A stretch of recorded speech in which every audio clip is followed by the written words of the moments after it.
Hi, everyone. Welcome to the Anti-Cancer Life podcast, the podcast where we talk about cancer a lot. I'm your host, Taran Hillen. If this is your first time here, I'm a former health journalist and cancer survivor. In 2019, I was diagnosed with high-grade small cell neuroendocrine cancer, stage 3C, and underwent a radical hysterectomy, chemotherapy, and concurrent radiation. Even with all of that aggressive treatment, my odds of survival were less than 10%. So I set out on a mission to learn everything I could about beating and preventing cancer. And now I help others navigate their own cancer journey. On this podcast, I like to turn to the experts to share their in-depth knowledge about health and disease, especially in our ever-changing world.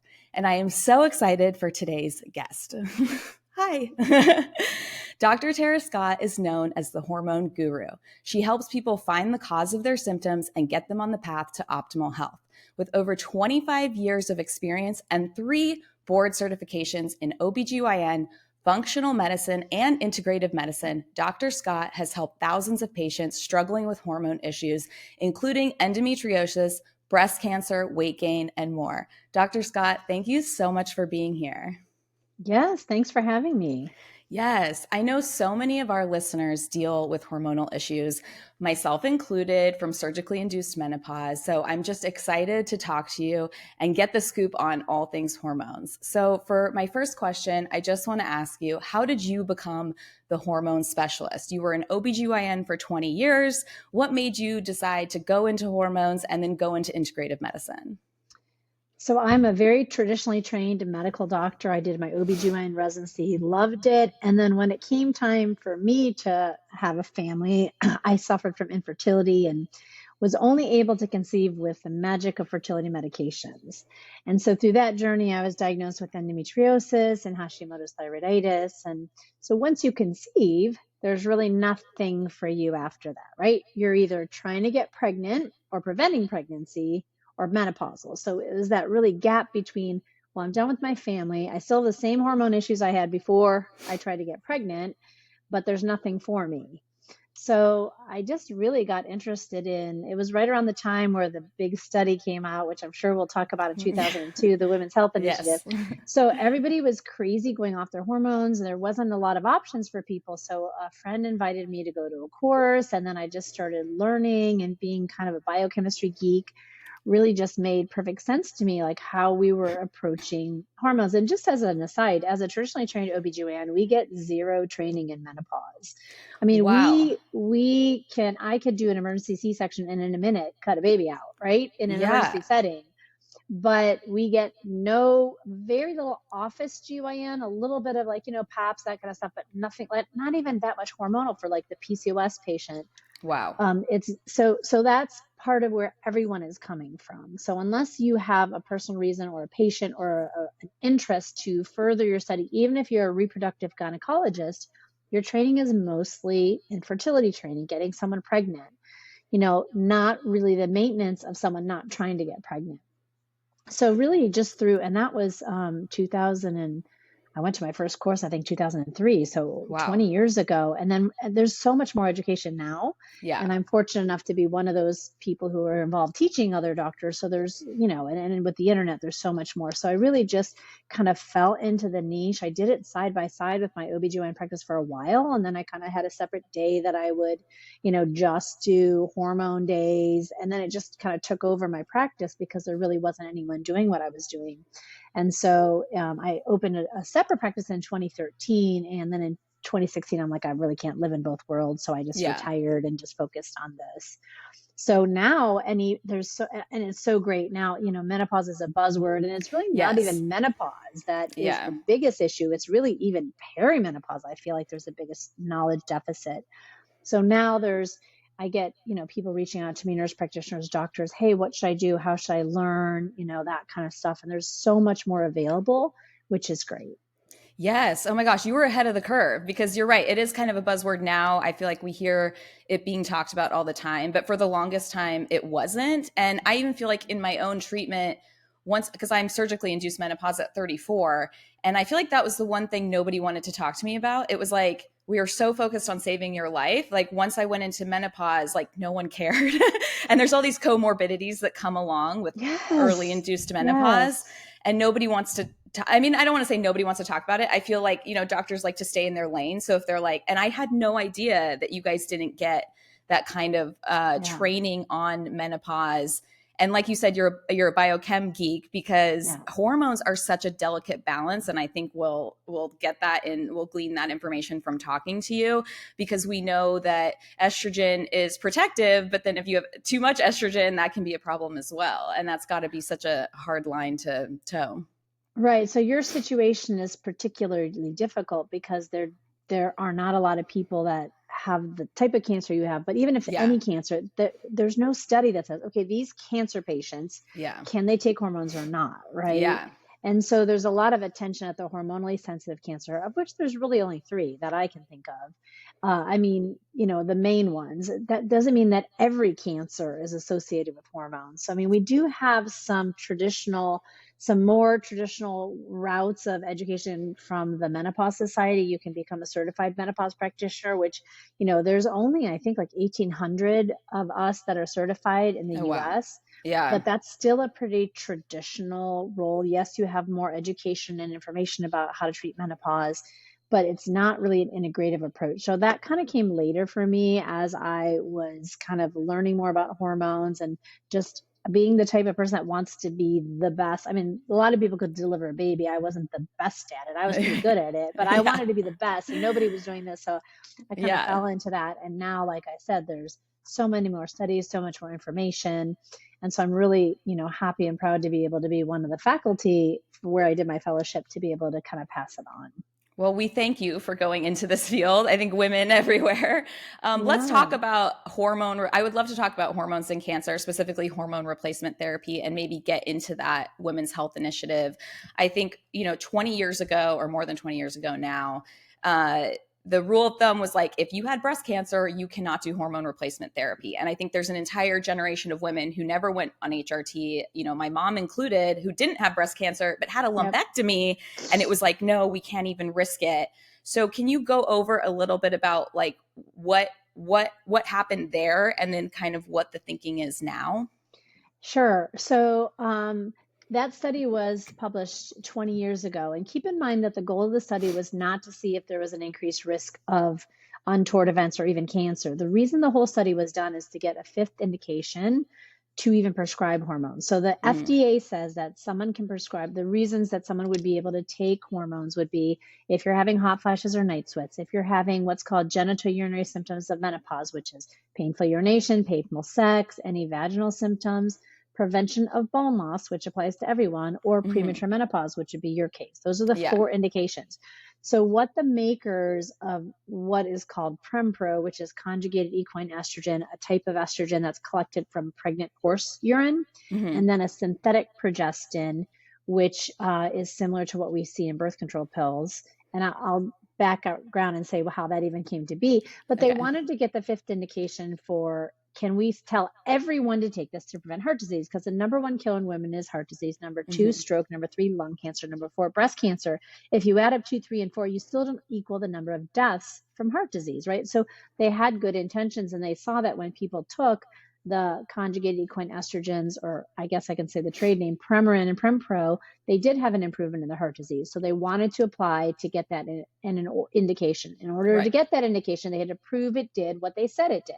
Right. So they started out with a population that was 65. They had 10,000 people take the drug, 10,000 people take the placebo. That's it. That's all that was in the study. And actually, I think it was 8,000 and 8,000, to be honest. And so what they found after 5 years is there was an increased risk of blood clots and an increased risk of breast cancer. So the findings of that study was on Good Morning America before it was even in our scientific journals. So I remember getting calls that morning in practice, and everybody was like, wow, what's going on? It causes cancer. Yeah. And if you surveyed 10 gynecologists today, I bet you 9 would still say, don't take hormones. It causes cancer. Yes. Yeah. Which is maddening, which is so crazy. So what was the problem with the conclusion of that study? Well, one, it was an early age. So of course there's an increased risk of blood clots in someone 65 versus 50. Average age is 52 for menopause. Right. And of course, so if you take anything oral, it goes to the liver. So there's several studies that have been shown, instead, including a meta-analysis published in 2008 that looked at transdermal or something through the skin versus oral. And all the studies agreed that really it's the oral forms that go through the liver that increase the risk of blood clots. And there does not seem to be an increased risk with a transdermal patch or a gel. So I even have patients who have a blood clotting disorder, a history of a blood clot, safely taking estrogen should they choose to, and whether their specific situation warrants it via a patch or a gel.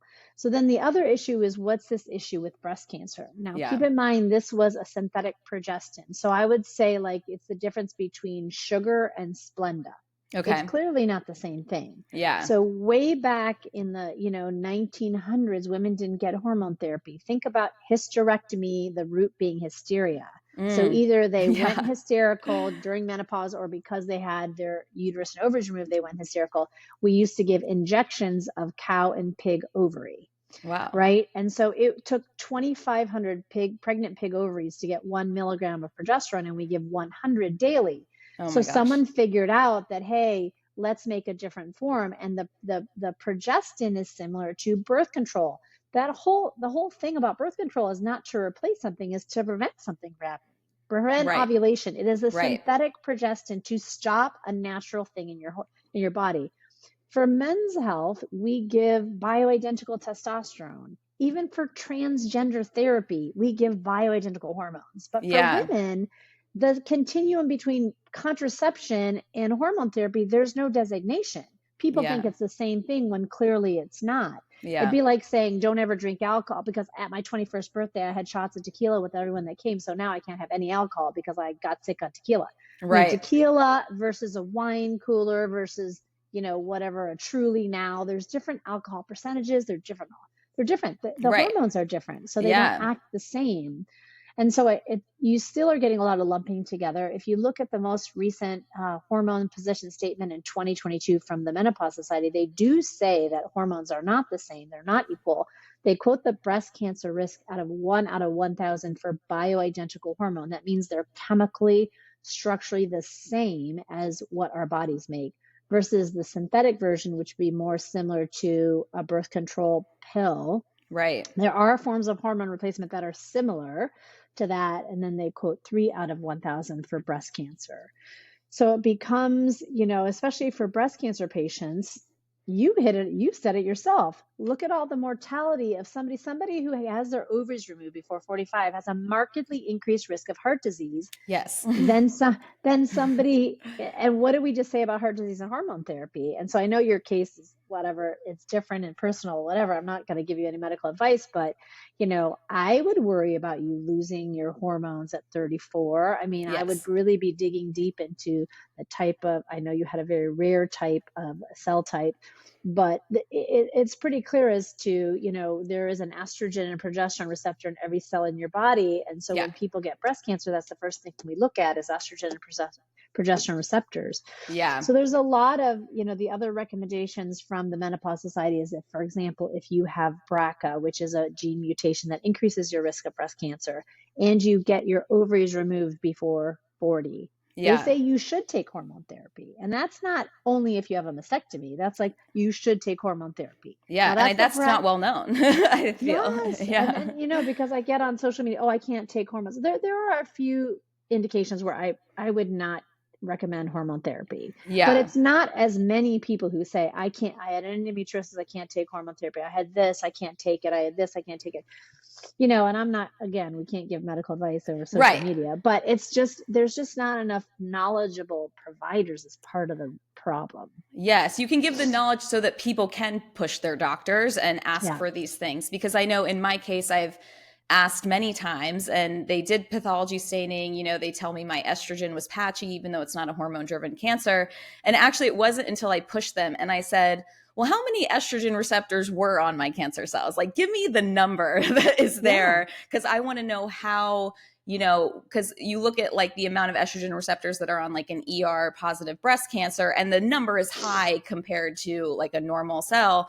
And then it was when I asked that question that it was like, actually, it was really inconclusive. We're going to restain. And so now I'm on the journey to maybe getting hormones because, which I'm like, okay, I'm happy about that. And now that I'm 5 years cancer free, I think they're more open to it. But like you said, I think there is this blanket idea, even from oncologists in the, I want to say the industry, in the medical field, that, it's just kind of a no, we don't want to risk it with hormones. Yeah, And and yeah. that's the bottom line, is the oncologists can only go by their protocols and what has Yeah. been studied. Yeah. And so their best interest is to, guide you. They're not thinking about like, okay, what is this person's quality of life? And the reason is because there's no validated quality of life measurement. I mean, you Right. could measure your own quality of life, right? Yeah. But also they're not looking at the whole picture as to, they're looking at their survival statistics and they're looking at, that kind of thing. So great that you did make it 5 years. I know for breast cancer, we kind of use that 5-year benchmark as well. Yeah. Now with more and more people having breast cancer in their 30s and 40s, they're making that designation and still maybe being able to take hormones, if they choose to. Again, it's an individual decision. Yeah. And so for breast cancer patients, I know, and not medical advice, but just, in general, should breast cancer patients maybe who didn't have an ER positive breast cancer, maybe they were ER negative, but HER2 positive, are they candidates for hormone replacement therapy?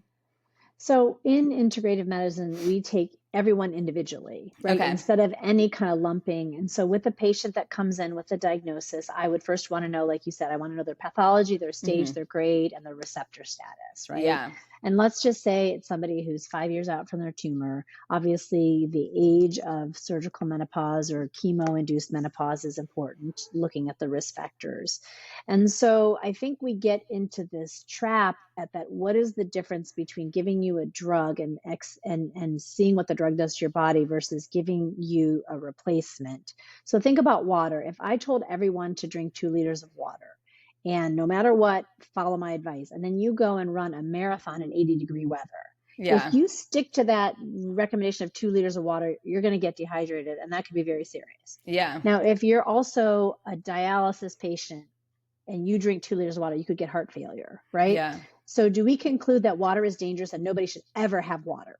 Right. No, it's the amount of water and the clinical scenario of the patient, right? Yeah. And how do they metabolize it? So we never even looked at any of this stuff. Now, again, in med school and physiology, we learn about liver detoxification, but we never even look at it as it pertains to hormones. So now, especially the last 10-ish year, not even 10-ish years, we have amazing tests that can measure how your urine metabolites.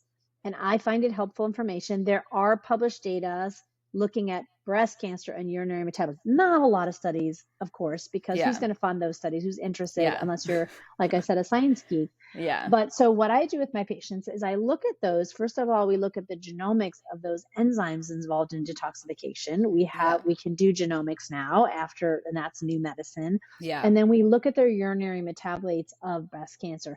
Some of them are still producing estrogen. Maybe they're not menopausal. Some of them, like you, would be menopausal, and we would look at their metabolites.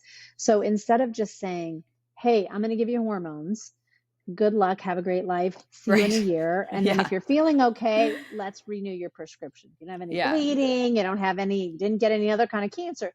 That's not the approach. So if you look at the guidelines from the Endocrine Society, as I mentioned, for men, the guidelines are get baseline labs, give testosterone, monitor levels. Yeah. The Endocrine Society guidelines for transgender hormone therapy are get labs, give hormones, monitor. Yeah. The guidelines for females are don't monitor. There's no need for baseline labs.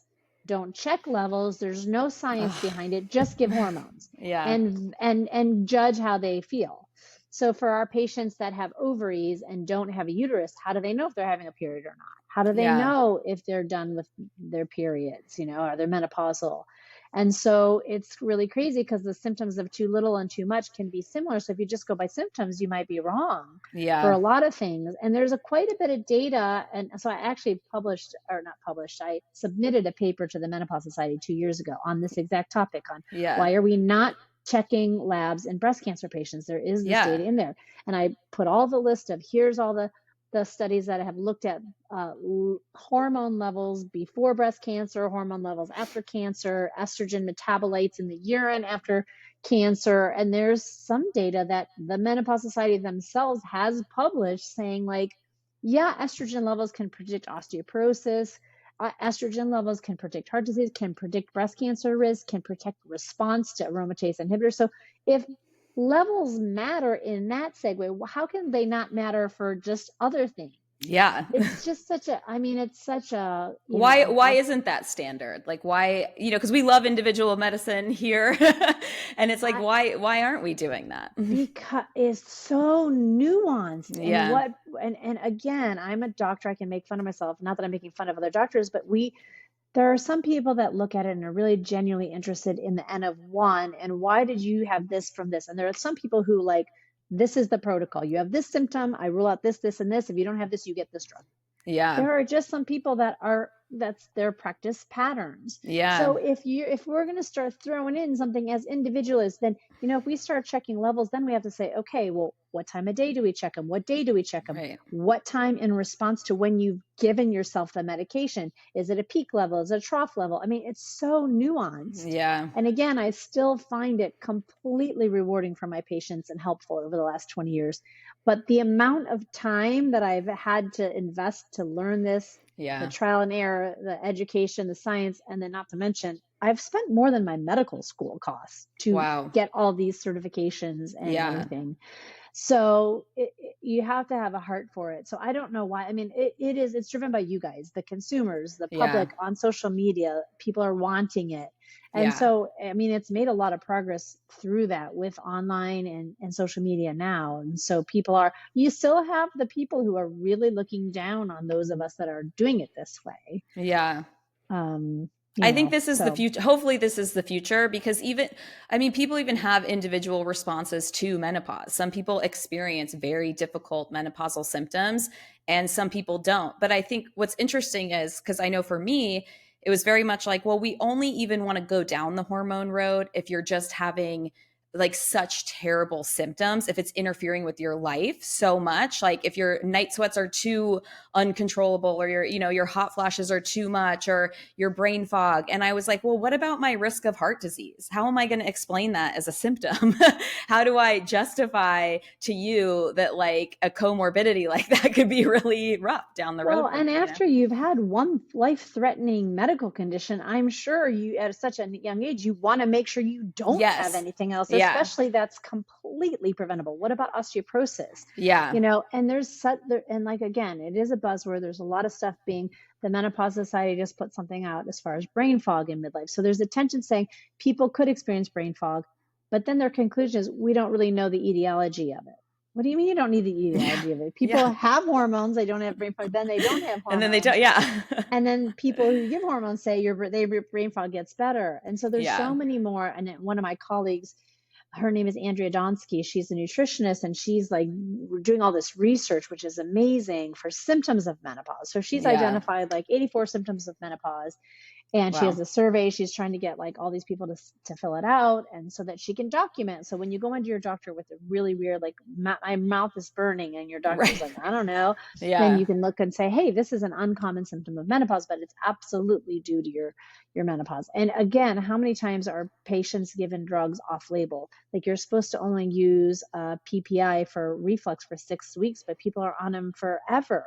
That's off label, right? Yeah. And so, yes, you may not have hot flashes, but again, I have all that discussion with my patients, and I tell all of them, like I told you, I tell them the risks. I tell them these are the indications of the FDA. You have this, you don't have this. You're choosing to take hormone therapy because you're depressed.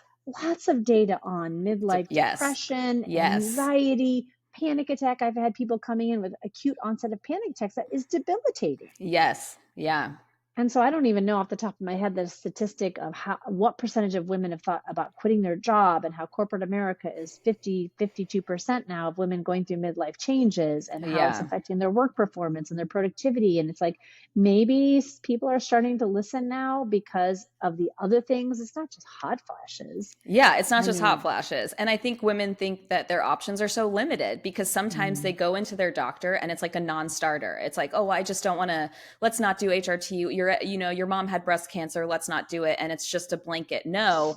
And I think that then makes women feel very alone. And then they're kind of suffering in silence. And there's this fear of, well, I don't want to get cancer, Yeah. and it's like, Yeah. well, the odds of you getting cancer from this could be so minuscule. And there's so many risks to not taking Yeah. HRT, with all of these other things that happen. So yeah. Yeah. And I have to say, in all, like, I mean, people coming in to see me are self-selecting that they are interested in hormones. When I just did GYN, I think the percentage was lower, but the percentage of people that actually cannot really take it and don't do well on it is very, very low. There are some Yeah. people that just can't find a dose or a dosage form that really agrees with them, and they just don't feel good on it. Some of them, it's too early in the journey. Their body's still producing some, so they do a little bit better like a year later. But it's a very nuanced thing that's not a quick fix. Yeah. If patients can't come see you, what kind of doctor would they look for that would they just Google functional medicine doctor, integrative doctor? I get that question a lot of like, how Yeah, do I find a doctor that will do this for me? that's a great question. And so not every functional medicine doctor is a hormone specialist. Yeah. So now with social media, you can vet their websites, you can look. So one certification to look for is a certified menopause practitioner. As I Okay. mentioned, they are more knowledgeable about hormones. They're more willing to give you hormones, but they are not going to check your labs necessarily or monitor your levels. But at least they're going to be open to having the discussion with you. So that's one option, and you can look on menopause.org.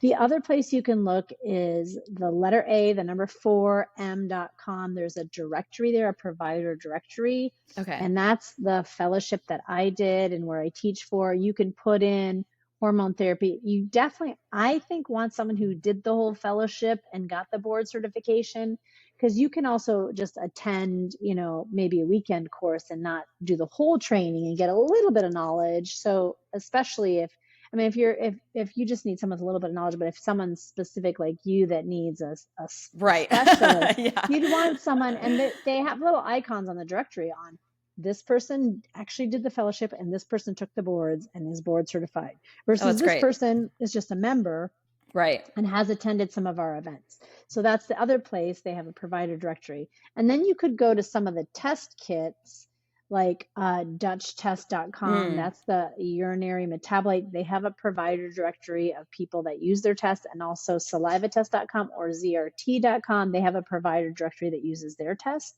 Okay. So, and again, there's different levels of providers. There could be a nurse practitioner, a physician's assistant, an MD, a DO. In some states, a naturopathic doctor can prescribe. Not all states. In my state, they cannot prescribe. Okay. So going to like a health coach or a chiropractor a lot of times cannot prescribe anything. So while you might get someone willing to test your hormones and give you some kind of diet lifestyle advice, you're not really going to get someone who can prescribe anything if you go that route, but it might still be better than what you have near you. So those are the options. I'm surprised. So it's not always OBs sometimes. Yeah. And to be honest, it's like I said about, honestly, to be honest, the cost, it would be so much easier for me just to deliver babies, right? Right. I mean, it's more mindless. Yes, I'd have call, but I'd be getting paid a lot more than I would now. And it would I'd have a lot more in the bank that I didn't spend on my education, right? Yeah. So it's not always an OB. Sometimes it is a midwife that has, a special interest in it, or a nurse practitioner. It could be an ER doctor that's just tired of shift work. Like I'm teaching a course, an online course. And so they're all introducing themselves before our lecture tomorrow night. And some of them are ER. They're looking to specialize in hormones, and they're That's kind of cool. tired of shift work. Yeah. They might be internal medicine. They might, have a different specialty. So there's not one track. Okay. If you're an MD or a DO of this specialty. So probably those websites are the best places to kind of start to look for a provider, and you can put your zip code in and then look and see. And then you got to vet them, look at their website, look at what they're posting, and, do they, that kind of thing. Yeah, that's so helpful, because so many people reach out and they're like, how do I even go about finding this kind of doctor to help me? And then I just get on Google and I'm like Googling their zip code for them. So that was very helpful. I want to just switch slightly to maybe some like diet and lifestyle things that people can do. And I don't know if it's different if you are, premenopausal or in menopause. if like quote unquote hormone balancing, because that's an umbrella term that could just mean anything depending on where you fall on the hormone spectrum. But, what are some of your like diet, lifestyle, maybe supplement tips for maybe women to balance their hormones, or what's kind of like the optimal thing that people can be doing? Are you talking about all women or just cancer survivors? I'm thinking more like maybe women who are like perimenopause, menopause, just because most of our audience is cancer. And so a lot Yeah. of them are either like surgically induced menopause or their ovaries have been shut down by chemo and radiation. So maybe, yeah, let's focus maybe on perimenopause, menopause first. Yeah. So perimenopause is a kind of crazy time where you could have either too much or too little estrogen based on where you are in the process. Yeah. And so it seems like women are so much more carb sensitive. So eating a lot of processed food, a lot of extra sugar, a lot of carbs sometimes can make things worse. Sugar can trigger hot flashes as well. Hmm. And so we always recommend, I mean, I kind of call it the naked diet, not that you eat while you're naked, but just like food in its normal form. Hmm. So whether you're somebody who likes to eat meat or not, you choose that. Red meat, we kind of limit, but some people prefer to be plant-based. And certainly that is a recommendation that we give for breast cancer survivors to be mostly plant-based. Mm-hmm. But then you have like the whole protein issue that you got to make sure they get enough protein. Yeah. So if you're going to eat meat, make sure it is no hormones, no pesticides, organic, raised, no chemicals, that kind of thing, good quality meats and lean meats. And I think where the Americans go wrong is not enough of the right kind of vegetables. Broccoli, kale, cabbage help your detoxification, not only of your hormones, but everything. Yeah. And the fiber recommendation is like at least 30 grams a day. And that's a lot. And I think a Yeah. lot of Americans don't eat that much They do fiber. not. They And so absolutely do we're not. not, yeah, just not even talking about estrogen detoxification, colon cancer, like all kinds of things. So eating more fiber, I would recommend kind of being mindful of your macros, maybe not sticking to like, 20 grams per sitting of carbs versus 20 to 30 grams per sitting of protein, and then good fats. So basically eat the rainbow, make sure you're hitting. I'm a person that's very carb sensitive. I have a very big history of diabetes in my family, as well as myself was a pre-diabetic. So I don't eat a lot of fruit just because Mm. I know it's my blood sugar can't take it. Yeah. So I eat a lot of vegetables. I do eat lean meats. I don't eat a lot of grains. And so it could be inflammatory things, processed foods to avoid that. We always talk about also avoiding a lot of alcohol. The debate goes back and forth. Should you have a glass of wine every day? Should you not have? I remember Yeah. I took this real age quiz and I got knocked for not having a glass of alcohol every day. And then these new studies come out that no alcohol. So it just Yeah. depends on what you have, and obviously in moderation.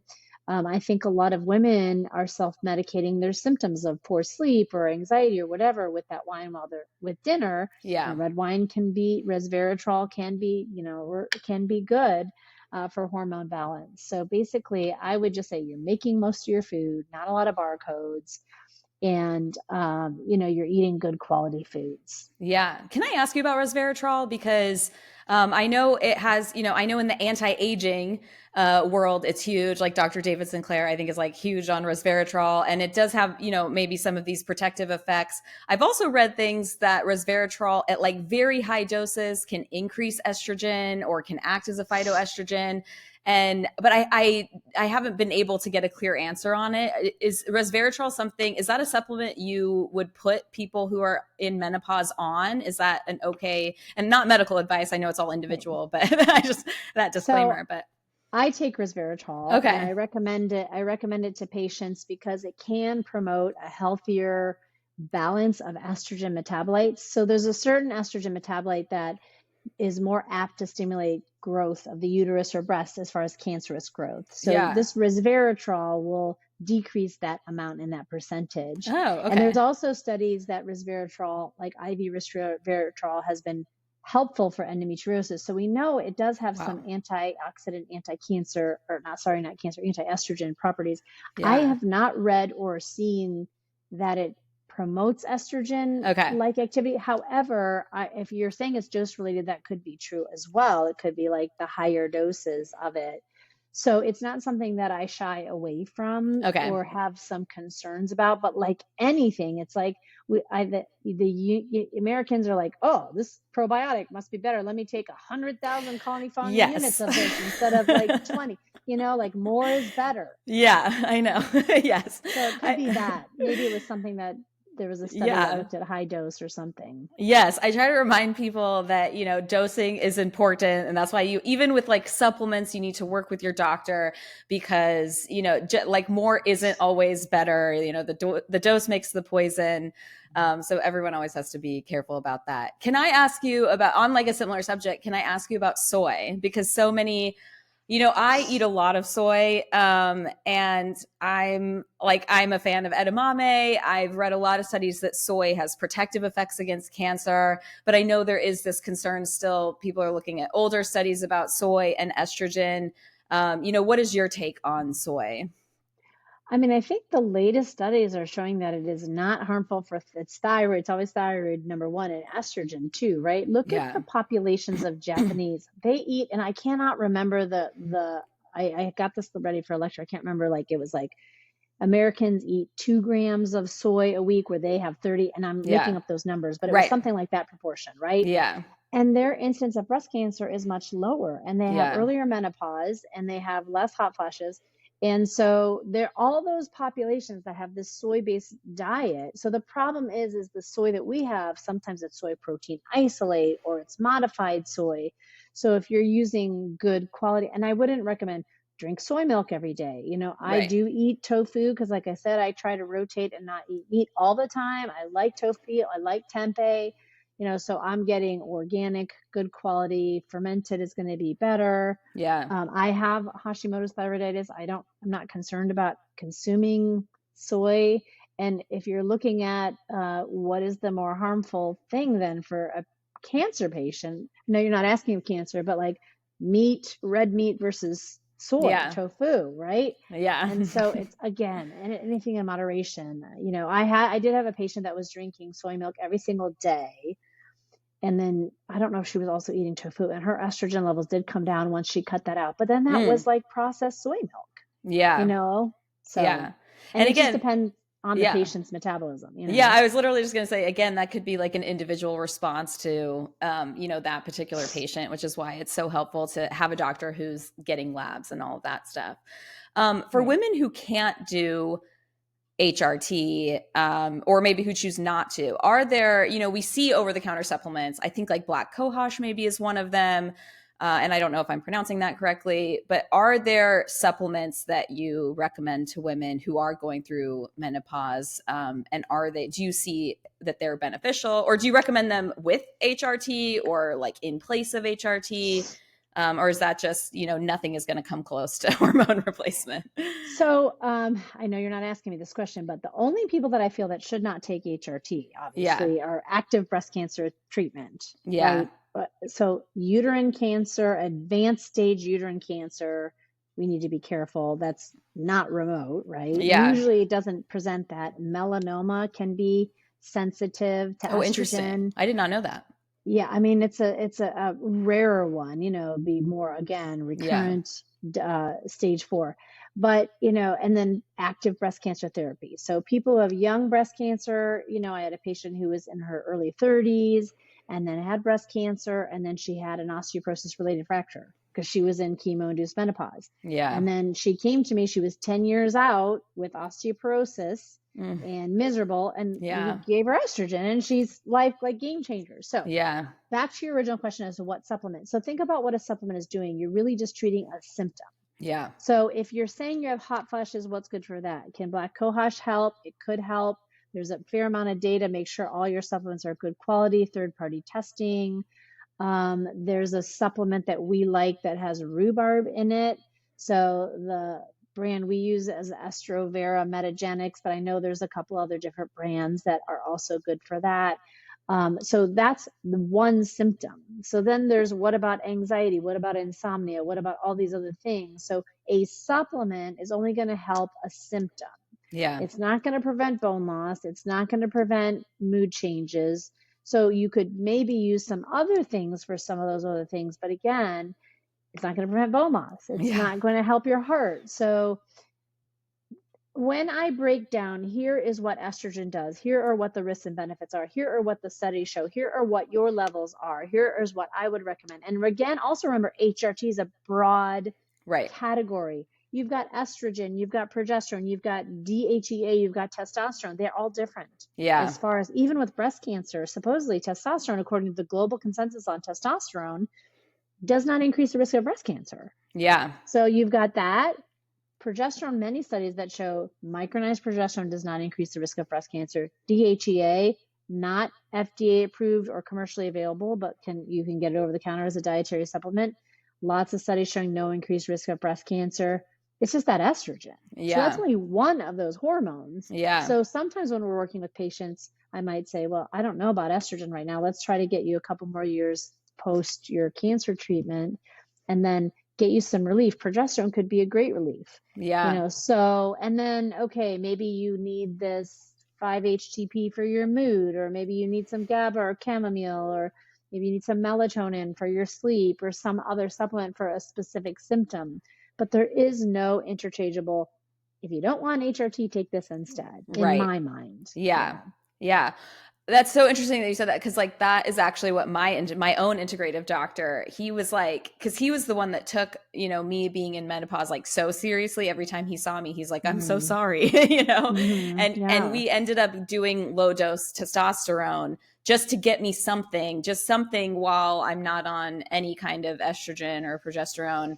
And I know it's different if you have a uterus, like what you take versus what you don't take. And then, it's not different for me. Right. For me, but right. So on that subject, can I ask you about birth control? I get a lot of questions that are about like, does birth control cause cancer? And I know just from my own, like looking at studies that, it's for some, it's protective against certain cancers, but then it might increase your risk of other cancers. What is kind of the take on birth control and the cancer risk? Sure. So there was a study done, and I cannot remember the reference, but I could probably dig it up for you if you needed it, that they looked at oral contraceptive use and the 4 types of reproductive cancer: ovarian, uterine, cervical, and breast, right? And so for uterine, it's protective because it thins the lining of progestin, right? And so for ovarian, because it's keeping your ovaries also quiet, it's thought to be protective also. So a lot of BRCA patients are told they need to take birth control to decrease their risk, right? But what they did see is, which was surprising, that cervical cancer was increased risk irrespective of what your HPV status is. I mean, we think cervical cancer is HPV, right? We have a vaccine now. I lost one of my best friends to cervical cancer at age 52. Oh, wow. And so, it's a bad cancer. I don't think I took it seriously enough when she first got diagnosed. I mean, we were on it, obviously, I got her in right away, and she had surgery within a week, and, and she had, the best of care, but she had a really aggressive tumor. And so I was shocked when I read that the longer you take oral contraceptives, you have an increased risk of cervical cancer and also breast cancer. Now, again, some people say, oh, that risk is really low. Well, if you have a choice and you have a mother with breast cancer or a gene mutation, would you take that chance? I would take that chance, right? So, I think every patient should be told of those risks, and I know that wasn't the only study that showed that. But, and again, I don't remember the numbers. I don't remember how long they watched these patients and how they compiled it. But the conclusion was, oh, this is a negligible risk. And oral contraceptives, the risk of unwanted pregnancy and the effect on someone, absolutely. If you need contraception, that's the only, but we have so many, we have IUDs now, again, not without risk, but no estrogen in them, and so we have so many options, other options, that you don't have to take necessarily oral contraceptives, And then there was did you see that study from the Washington Post, how young girls are not taking birth control pills because of misinformation on TikTok and everywhere else, people like us saying that there are some risks and you should be aware of them. And not I did not. it was a big in like last week or the week before, and I'm not anti-birth control for contraception. I am Right. anti-birth control for cycle control, for hormone therapy, Right. Yeah. especially for teens that are not sexually active. I mean, Yeah. that is not at all the first thing I would gravitate to. Now, you have a sexually active teen, different story. You Right. need to prevent pregnancy, right? Yes. And if you need to prevent pregnancy, then you're using contraception, right? Yeah. That's when it's appropriate. But I think it's morphed into meaning so much more, and people who are in their 50s on oral contraceptives for hormone therapy. So, Yeah, and I think women too are on it for much longer. Like I'm a millennial. Girls were going on it in high school, and then because we're having children later as well, you have people on hormonal birth control from like age 16 to like 36, and that's a long period of time. And there are non-hormonal options, so I think it's something people should talk to their doctor about and make sure they know all of the risks involved with that. right. I want to be respectful of your time because you've been so gracious to give us all this amazing information. Is there any advice you have to women of if they're just not feeling well, of like what kind of doctor they should be looking for, how they can kind of take control of their hormones, and kind of just general advice, I guess. Yeah, I think things are in a little better shape that you can advocate for yourself. And you can keep your OBGYN who either isn't knowledgeable about hormones, isn't interested in hormone, and still get your PAPs and your pelvics and your checkups. And you can get another doctor to manage your hormones and to check your hormones. You don't have to like leave your OBGYN. I mean, Right. it requires you to go to a couple different doctors, but you are entitled, if your doctor tells you they don't believe in checking hormones and they don't believe in hormones, that's their prerogative, because they don't have either they have that preconceived notion that it's not valid, or they don't have any education behind it. So it's like if I went to my doctor and I said, I want you to talk to me in Greek, and I don't know Greek. Well, Right. come on, I want to hear Greek. I want you. What about if you say these Greek words? The doctor Yeah. still doesn't know Greek. You can Yeah. go to your doctor and say, how about you check these things? Okay, well, then maybe you have a doctor that generally wants to help you and orders those things, doesn't tell you the right time in your cycle to get it. Labs come back, everything's normal, because any permutation of estrogen at any time of your cycle is going to be marked as normal, Yeah. unless you know which normal range to look at. So many people will get their hormones checked. So now with social media and websites, you can look and vet your provider. Telemedicine has opened a whole new world for people Yeah. to get some providers instead of going at the edge of their state. Yeah. They can still, without traveling potentially. So you just have to advocate and find the type of provider that does what you want, if that's the approach you're interested in, right? And Yeah. and you're not dissing your OBGYN if Yeah. you go to somebody else for that and then go back to that. They may not agree with it. They may not respond great. Some of them might be like, that's fine, I don't have any education. Some of them might be like, well, you can't come here if you're going to do that. I don't know. Everybody's different. So I just would say to keep advocating for yourself, and that there more and more providers are learning about it and are out there. And it's easier and easier to find somebody. So That's so helpful. And you have an academy, you have like an online course, right? That helps yes, teach women about, or not, maybe I keep saying women. I don't know if it's for women only. So I apologize for that. it's mostly, I think we had a male version at some point. I don't know if that's been put up. So yeah, I mean, we, Yeah. in the down days of COVID, Right. I had time to record stuff and write stuff. And I mean, I have all this data and content from teaching the last 15 years to providers. I'm like, why don't I have something for patients? Yeah. And so turned it into pre-recorded lectures, and just for people who, and there are some, well, this is what this test is for. This is what this supplement Yeah. could be, that you could maybe apply to yourself and think, oh, hey, I can do this, this, and this. In the end, it's not any medical advice, but it's more equipping yourself to figure out what's going on in your body, and some actionable steps that could help. Yeah. Again, I get a little stuck because, like, without really checking your hormones and just seeing what's Yeah. going on, how much can you really change? But I mean, I think there's a lot of information in there that can definitely help. Yeah, I think it's like tools and resources because I think sometimes And especially because doctors are so in the weeds. I think they sometimes can forget like that for lay people, sometimes we don't even know the questions to ask or a Right. test to ask for or like what road to even go down. And so I think resources like that can really help people, give them the resources they need so that they can go in confident, right? Because sometimes too people get scared to ask and they're like, okay, sorry, I didn't mean to ask that. And so I Yeah, think and that I can be wish really it I helpful. wish it wasn't that I wish it wasn't that way. I'm not going to pretend that they're not met with Yeah. criticism or they're not met with open curiosity by every Yes. provider. I think your generation is a little bit better about it than my generation. Yeah. But I wish that is my hope, and that's why I do what I spend the hours on social media and everything to try to advocate patients to get the help they need, and to try to educate them if it's going to be helpful.